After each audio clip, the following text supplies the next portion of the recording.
Hello everybody, welcome back to my channel. My name is Luke and today we're going to talk about Doctor Who Series 12. Thought I'd do a review and then in the comment section below we can discuss, talk about different opinions. Let's start at the very beginning because it's a very good place to start.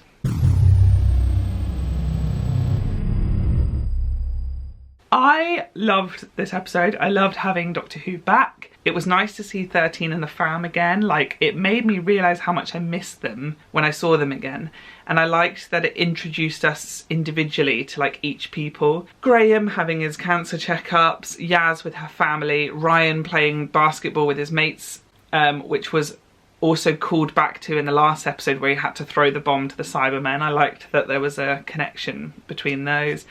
The Doctor working on the TARDIS. It was just nice to see them all again individually, and it was just like, oh, I've actually like missed them. I loved the spy theme of it all, the sort of James Bond-esque of it, which is weird because I'm not a James Bond fan at all. We had like Lenny Henry, Stephen Fry. Both roles I think were too smaller characters for such big names, if that makes sense. I feel like both of those roles could have been played by smaller actors, and Stephen Fry and Lenny Henry could have been used on such bigger characters. But I'm not mad about it. I'm just not like, oh my god, Lenny Henry and Stephen Fry's characters were so perfect for them, because I don't know if they really were. I was kind of disappointed that Stephen Fry was done so quickly. Lenny Henry's character, was he called Dan? Did I just make that up? I don't know. But I feel like he was sort of overshadowed in the end. Sometimes the thing with Doctor Who, I think I said it last time, that like Mark Addy was underused in Battle of...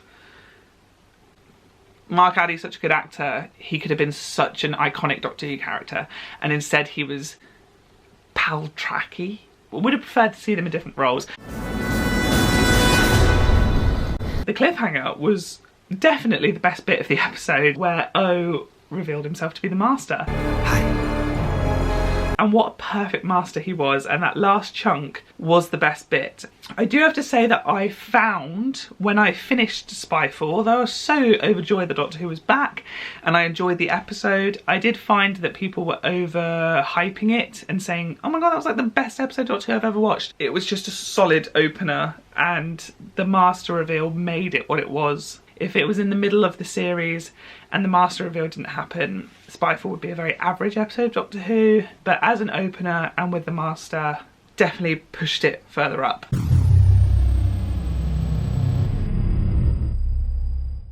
Very different from Spyfall Part 1, and I love when two-parters are very similar, and I love when two parts are so far away from each other, and I feel like Spyfall was one of those episodes where the parts were like, woo. I think this is an unpopular opinion, but I preferred Part 2 to Part 1. As a character piece, I think Part 2 is so much better. We had Yaz, Graham and Ryan sitting down with each other and actually really questioning why they hang out with this alien and do these life-threatening things, and do they know that much about the Doctor? Because it was kind of about time for them to sit back and be like, what are we doing? Who is she? Who is she? Where did you find her? It was about time.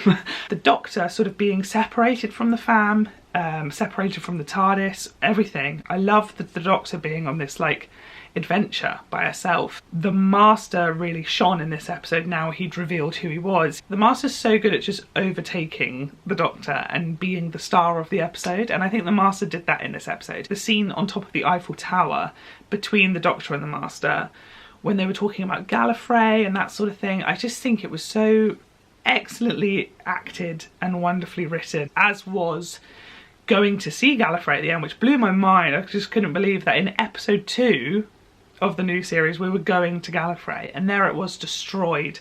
The Master wasn't lying, everything he said was true. He did it, which was a surprise and not a surprise all at the same time. And to see 13 break, because we've never really seen her break before, is all the reasons why I did prefer Part 2 to Part 1. I just felt like this is Doctor Who. And then the fam actually legitimately questioning the Doctor face to face, and she finally sort of said things like, I'm the Doctor, I'm a Time Lord from Gallifrey. It all fell into place to me, and I was just like, oh my gosh, I love Doctor Who. Again, an unpopular opinion of mine, I absolutely love. It was so Doctor Who-y that we were off to an alien spa that turned out to not be an alien spa. It was on Earth the whole time. The planet is royally fucked.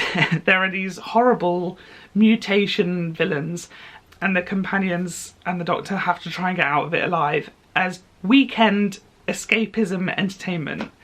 I thought it was just fun. It was definitely a filler episode. There were definitely questionable moments. I mean, that old lady screaming Benny every 5 minutes was annoying.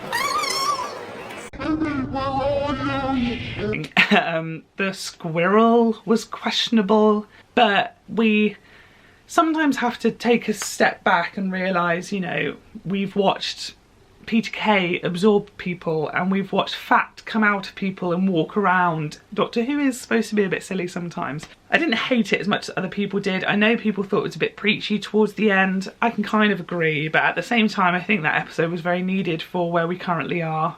A message we need to hear, and why not hear it from the Doctor? I love the Dregs. I think the Dregs were a really good villain, and I loved Ryan's story. I loved Ryan connecting with this girl, feeling like a human being. I wasn't mad about Ryan sort of falling for somebody. I mean, we've had it with Rose and Adam. She sort of had a little thing with him. I can't remember his name, but Martha had a thing with that guy in 42 where they like even kissed at the end. Like, I kind of like it when companions have that 1 episode or 2 episode romances. Again, bit fillery, but again, super fun. The cast were phenomenal. The villains were super campy, alien fun. I love when the villains need a historical character. It's sort of like when the Carrier Knights needed William Shakespeare's writing. I loved that the villains of this episode needed Tesla's sort of intelligence to sort of help build and deal with their technologies. I thought, I just love when they need a person in history. We required an engineer. And as well as being a filler, it still had moments where, you know, the Queen said to the Doctor, have you ever seen a destroyed planet? So it had links to it and moments that stabbed you in the heart still, which I really love. A mind explosion. I had such a Doctor Who headache, which is the best kind of headache, because I stupidly thought that this was just going to be like a silly Jadoon episode, like Jadoon trying to find a prisoner, the Doctor needs to help them do it. Or was I wrong? Or was I wrong? We had Captain Jack. You missed me, right? We had another Doctor. I'm the Doctor. I've still got some questions from that episode, like who Gat really was. Oh my god, I've forgotten his name! What was Ruth's husband called? Leon? Liam? I'm so annoyed with myself. Lee! Oh my god, okay. Lee, anyway, he had the same training as Gat. Is he a Time Lord? As he died, she called him Faithful Companion. Was Lee Ruth's companion? But Ruth was an absolute scene stealer for me. I adore her, I think she's fabulous. She came across so cute and innocent, and then suddenly she was like, Doctor. She's more of an aggressive Doctor. She ripped off a Jadoon's horn.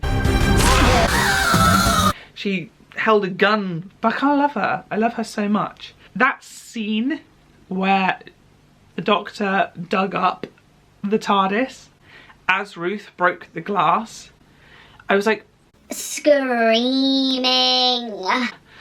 And I'm still not over it. I've watched Fugitive of the Jadoon, I've watched the most out of the series 12 episodes. I think I've watched it like 3 or 4 times now, and I love it. I think it's my favourite of the series. The Jadoon coming back was great anyway. They were so good, and I honestly think that was the best Jadoon we've ever had. And then we've got Captain Jack, which was a great surprise. I was so glad. I had no idea that he was coming. I've seen on Twitter that a lot of people are saying that his return was a bit pointless, particularly the fact that he didn't show up again later, but I actually disagree. Having someone come back, even just for a little bit, is such a nice fan service. Honestly, I don't think there's anything wrong with fan service. Your fans are loyal, you should treat them, and Chris Chibnall and John Barrowman treated us. We all have a feeling he's in the special. From a story point of view, I think it was important for the person who was going to tell us about the lone Cyberman. The lone Cyberman. Don't give it what it wants. From a story point of view, that it was somebody that we as the audience trusted, because Ryan, Yaz and Graham didn't have a clue who he was. But for us as an audience to have a man that we trust a lot tell us that this threat is coming, it packed a punch. So I don't think Jack's one-off cameo was as pointless as some people have said it is. I actually think it was a highlight of series 12, let's not lie. The next episode, fair enough, was a dip from Fugitive, but it was always gonna be, and like, people were complaining like, oh, I'm really mad that we didn't go straight into things, but like, Doctor Who's done that so many times before. The amount of times I've watched things with Deepa and she's been like, oh my god, I'm so excited for them to talk about this arc in the next episode, and then they never do. Like, it happens a lot. And they kind of tied it into Fugitive of the Doodles, that all of this stuff that was going on in the next episode was happening. It was one of the weaker episodes of the series, not gonna lie, but again, I enjoyed myself. The special effects were amazing, and I loved the representation of a gay couple who survived it all, kissed at the end on family TV show.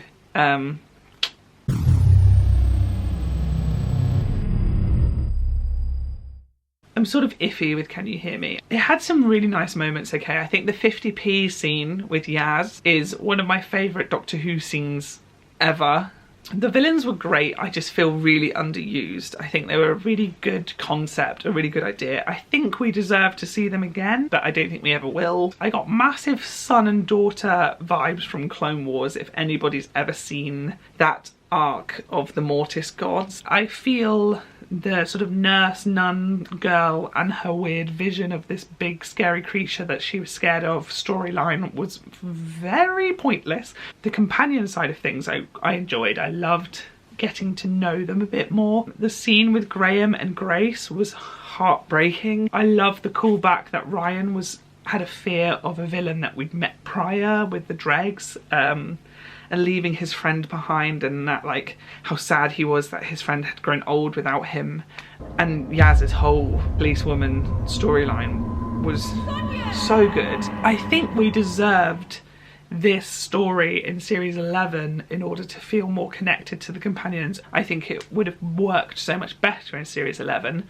But saying that, in series 12's placement, one thing I would have done, as nice as Ryan's friend was and as much as I liked him as a character, and it was cute that he was going through his own problems as well, I would have made it Ryan's dad. In Resolution, we were really going somewhere, I felt, with the storyline of Ryan and his dad working things out. Had we seen that a bit more in series 12, the series would have connected nicer together. Had we opened in episode 1, Spyfall, if Ryan's dad was playing basketball with him to help him with his dyspraxia, would have been like, oh my god, look at them bonding, it's so cute.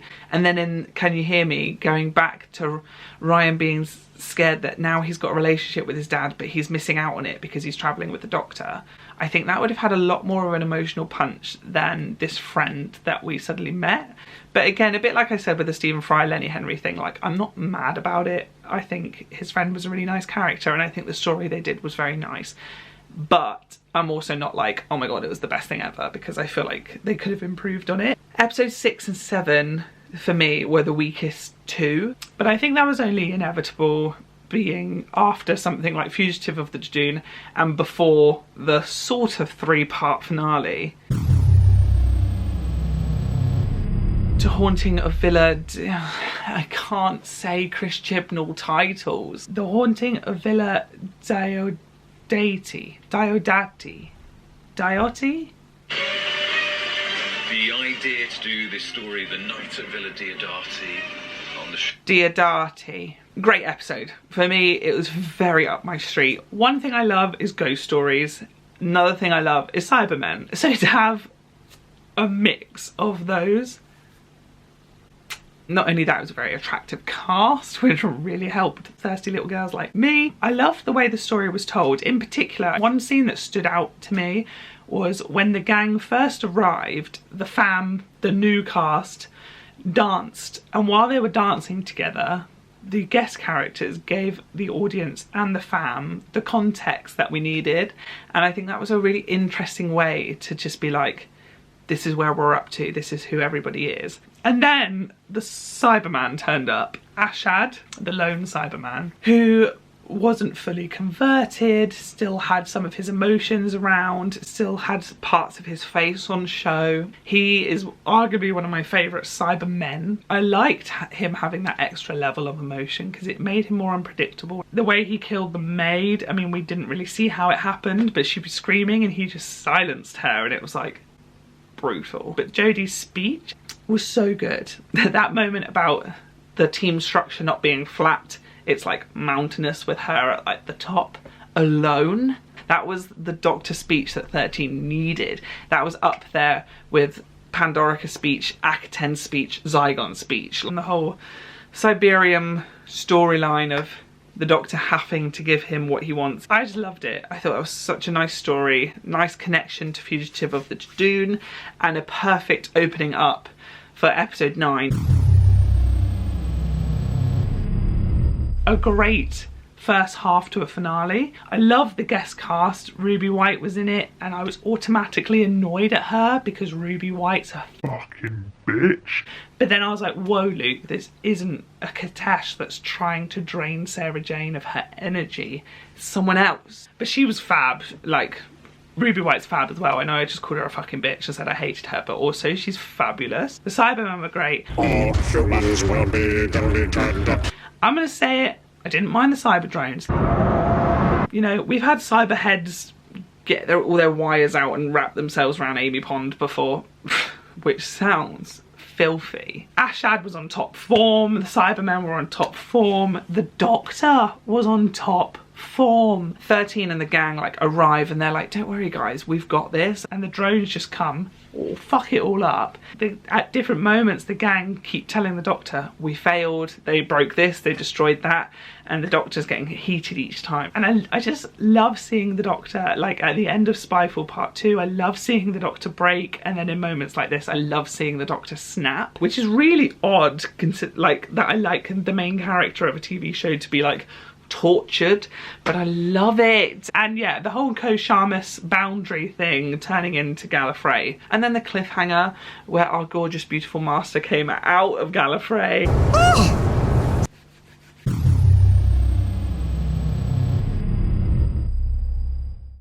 I'm gonna put my hands up and say it. I loved it. I know it's received very mixed reviews. I know some people are like saying It hasn't changed a thing, it's absolutely amazing, it doesn't matter what's happened. And half the people are saying, Doctor Who's ruined and I'm never going to watch it again, Chris Chibnall's a dirty pig. I see both sides, but I liked it. Have to say, the Brendan stuff in Ascension of the Cybermen really intrigued me. And the fact that in this episode it was kind of just a filter that somebody, Tech Tayoon I think, just put a filter over the top to make it a connection that Jodie had to make. I was a little bit disappointed because to me it was like, why build all this up for it just to be like, it's not really real. The animation scene of that citadel being built was amazing. I love the Master making Cyber Masters. Should have been called Cyber Lords. I love the Cyber Masters. Sorry, not sorry. The Master was on top form. I absolutely love, like I said for Spyfall Part 2, I love when the Master just takes over the show and does whatever it is the Master does. The Cybermen were a little bit overshadowed, particularly Ashad, but at the same time, like, Ashad did so much in the 2 episodes beforehand that I wasn't overly pissed off about it. And in the end, he sort of saved the day by having that thing in his chest. And even though he was shrunk down, they were still able to use it. So Ashad, MVP. As finales go, it wasn't my favourite, wasn't my least favourite. The stakes were as high as they should have been. It rounded things off nicely, started things off nicely. The Doctor is in prison for being Ruth, right? Because Ruth was the fugitive and they were after the Doctor because Ruth's Doctor or whoever before had done something to make Gat and the Jadoon so angry, and now Jodie has to suffer because of it. Speaking of Ruth, I do have to say, Ruth showing up in The Matrix is probably my favourite scene from series 12. Yes. Full stop. Yes. Her turning up and saying to the doctor that, like, basically blow it up with your mind, and then the doctor coming up with that herself and being like, oh my god, yes. And when she like comes down and her theme tune started playing and we started seeing all of series 12 and 11, and then we started seeing all the doctors, I was like transcended. Series 12 was good, man. It's a positive review. I loved it. 4 filler episodes and then 6 overarching episodes, which in a way it could have just been a series of 6 episodes. So all in all, positive review. I would have done a few tweaks here and there, but you could probably say that for a lot of series on TV, so I don't think it was bad. I thought it was amazing. I loved it, and I'm finding myself missing it. I'm missing Doctor Who on a Sunday, so I'm very excited for the special. I am aware that Bradley Walsh is leaving. I think the rumour is that Tozin's leaving as well. Change is good with Doctor Who. It's good and it's sad all at the same time. So I'm upset and I'm excited for what the future of the Chibnall era holds. I hope Jodie sticks around for a while because I'm very bored of Doctors regenerating on their 3rd season. I've heard that Chibnall has a 5-year plan, and if the 5 years is just him and Jodie, I'd be very happy with that. I'm very excited for the special. I'm very excited for series 13. Please leave your thoughts and opinions down below, whether they differ to mine. It's quite interesting to see other people's opinions. Let's not argue, let's be open-minded. Subscribe to the channel if you haven't already. Like I say, leave a comment down below. Click the bell to get notified every time I upload a video, and give the video a thumbs up if you liked series 12 as much as I did. Bye, Felicia.